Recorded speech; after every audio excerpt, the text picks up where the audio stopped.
नमस्कार। भारत मौसम विज्ञान विभाग के दैनिक मौसम परिचर्चा में आप सबका हार्दिक स्वागत है। तो अगले 5 दिनों के मौसम की यदि बात करें तो मुख्य तौर पर हमारा जो मध्य भारत का जो मौसम है, मध्य प्रदेश और उसके आसपास के विदर्भ और छत्तीसगढ़ के इलाके और साथ में मराठवाड़ा, यहाँ पर अगले 2 दिन तक ओलावृष्टि की घटना जो है वो चलती रहेगी। और इसके अलावा जैसा कि हम कहते हैं पिछले एक सप्ताह से कि पश्चिमोत्तर भारत पर एक पश्चिमी विक्षोभ का प्रभाव कल सायंकाल से पड़ने की संभावना है, और जिसके के द्वारा जो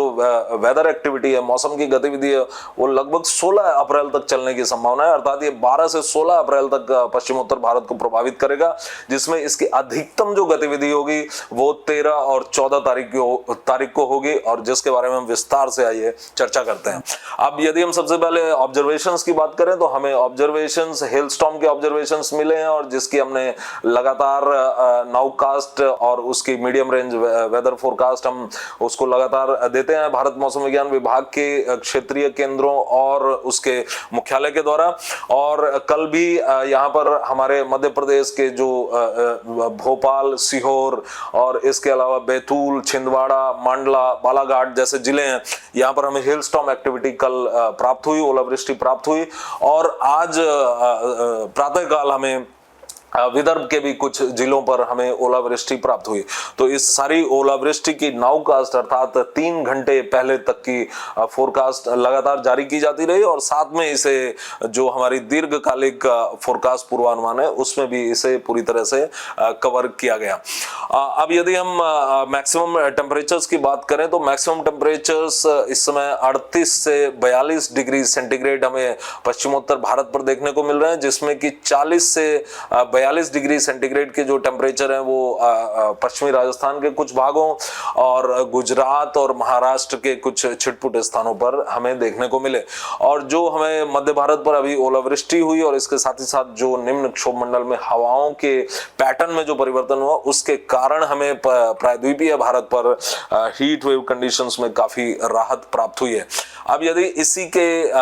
समानांतर यदि हम बात करें कि आगे 5 दिन तक हीट वेव कंडीशंस और हॉट और ह्यूमिड वेदर अर्थात गर्म और आर्द्र मौसम की क्या स्थिति रहने वाली है, तो उसके बारे में यदि बात करें तो अगले केरल पे अगले 5 दिनों तक हॉट और ह्यूमिड वेदर कंडीशंस जारी रहने की संभावना रहेगी। और इसके साथ तमिलनाडु पर आज हॉट और ह्यूमिड वेदर कंडीशंस रहते हुए कल से इस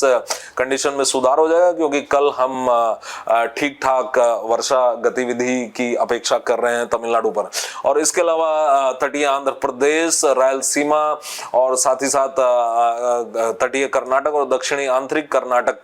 के हिस्सों पर हॉट और ह्यूमिड वेदर अगले 2 से 3 दिनों तक चलेगी। उसके बाद इसमें राहत मिलने की उम्मीद है। और फिर हम उसके बाद हीट वेव कंडीशंस पूरे देश पर अगले 5 दिनों तक कहीं पर भी हमें प्राप्त होने की उम्मीद नहीं है। तापमान एक तरह की कंफर्टेबल रेंज में रहेंगे, किंतु हम पूर्वी भारत पर जैसा कि हम अगले 2 दिनों के बाद हम तापमान में बढ़ोतरी के आसार देख रहे हैं, तो उसके प्रभाव में 14 अप्रैल से हम उड़ीसा पर hot and humid weather conditions की उम्मीद कर रहे हैं, और 15 तारीख को यहाँ पर उड़ीसा पर हमें हीट वेव कंडीशंस की भी आशंका है। तो इसके बाद यदि हम आते हैं अपने पश्चिमी विक्षोभ पर, तो अभी हमारा जो पश्चिमी विक्षोभ है वो ईरान, इराक, पश्चिमोत्तर ईरान, इराक और सीरिया के इलाके पर एक चक्रीय परिसंचरण के रूप में उच्च क्षोभ मंडल तक विस्तृत है। और इसके धीरे धीरे आगे बढ़ने की संभावना के साथ साथ ये कल सायंकाल से इसके पश्चिमी हिमालय क्षेत्र पर अपना प्रभाव दिखाने की संभावना रहेगी। और इसके परिणाम स्वरूप जैसा कि हम यहाँ पर रेनफॉल के मैप में देख सकते हैं कि कल से यहाँ पर हमें स्कैटर्ड रेनफॉल, कुछ स्थानों पर हमें हल्की से मध्यम वर्षा और स्नोफॉल एक्टिविटी जम्मू और कश्मीर, गिलगित बाल्टिस्तान, मुजफ्फराबाद पर प्राप्त होने की उम्मीद रहेगी। और 13 और 14 तारीख को हमें फेयरली वाइड स्प्रेड से wide spread rainfall Punjab, Haryana, Chandigarh, Delhi, उत्तरी राजस्थान, पश्चिमोत्तर उत्तर प्रदेश, जम्मू कश्मीर, लद्दाख, गिलगित बाल्टिस्तान, मुजफ्फराबाद, हिमाचल प्रदेश और उत्तराखंड पर प्राप्त होने की उम्मीद रहेगी। तो इस पश्चिमी विक्षोभ के कारण जो वेदर पश्चिमोत्तर भारत पर होगी, इसकी जो मुख्य तीव्रता है वो 13 और 14 तारीख को रहेगी। हालांकि ये 16 तारीख तक इसकी गतिविधि चलती रहेगी, किंतु 13 और 14 को हमें यहाँ पर हेल स्टॉर्म एक्टिविटी और साथ ही साथ भारी वर्षा के भी प्राप्त होने की उम्मीद रहेगी। भारी वर्षा की जहां तक बात की जाए तो जम्मू कश्मीर और गिलगित बाल्टिस्तान मुजफ्फराबाद पर हमें 13 और 14 तारीख को भारी वर्षा और पहाड़ी हिस्सों में, पर्वतीय हिस्सों में हमें बर्फबारी की उम्मीद रहेगी। और साथ ही साथ हिमाचल प्रदेश पर 14 तारीख को भारी वर्षा और भारी बर्फबारी की उम्मीद रहेगी। और हल्की से मध्यम वर्षा, जैसा कि हम देख चुके हैं, इस पूरे क्षेत्र पर जारी रहेगी। और उसके पश्चात यदि हम थंडरस्टॉर्म एक्टिविटी की बात करें तो थंडरस्टॉर्म एक्टिविटी हालांकि 12 तारीख की रात्रि से ही हल्की फुल्की थंडरस्टॉर्म एक्टिविटी प्रारंभ होने की उम्मीद है, किंतु 13 तारीख को जैसा कि हम देख सकते हैं इस ऑरेंज कलर में दिखाए गए क्षेत्र में जम्मू कश्मीर, हिमाचल प्रदेश, पंजाब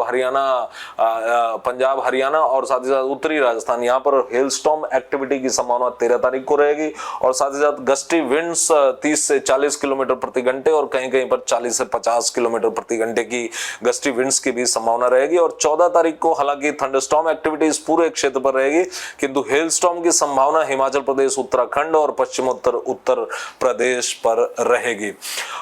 ये हुई भारी वर्षा और हेल स्टॉर्म एक्टिविटी की बात पश्चिमोत्तर भारत पर। और जहां तक मध्य भारत की बात है तो यहां पर हमें अगले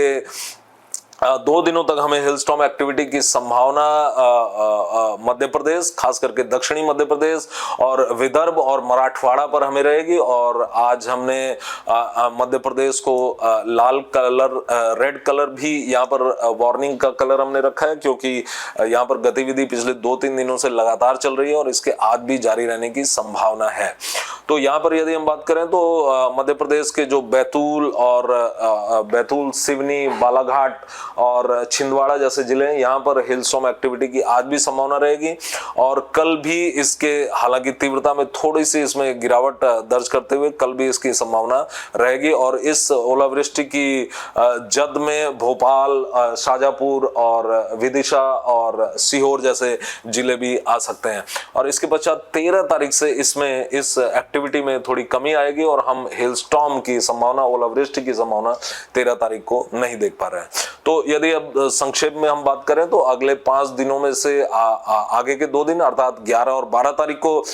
मध्य प्रदेश और उससे संलग्न विदर्भ और मराठवाड़ा पर हमें ओलावृष्टि की संभावना और साथ ही साथ हल्की से मध्यम वर्षा की संभावना रहेगी। और उसके पश्चात यदि पश्चिमोत्तर भारत की बात करें तो जैसा कि हमने देखा एक इंटेंस वेस्टर्न डिस्टर्बेंस अभी है जो कि भूमध्य सागर से आगे निकल चुका है और इस समय सीरिया, इराक और पश्चिमोत्तर ईरान के आसपास एक चक्रीय परिसंचरण के रूप में स्थित है। तो ये जैसे ही पूर्वी दिशा में आता है, इसके प्रभाव में हमें 12 तारीख की रात्रि से लेकर 16 तारीख तक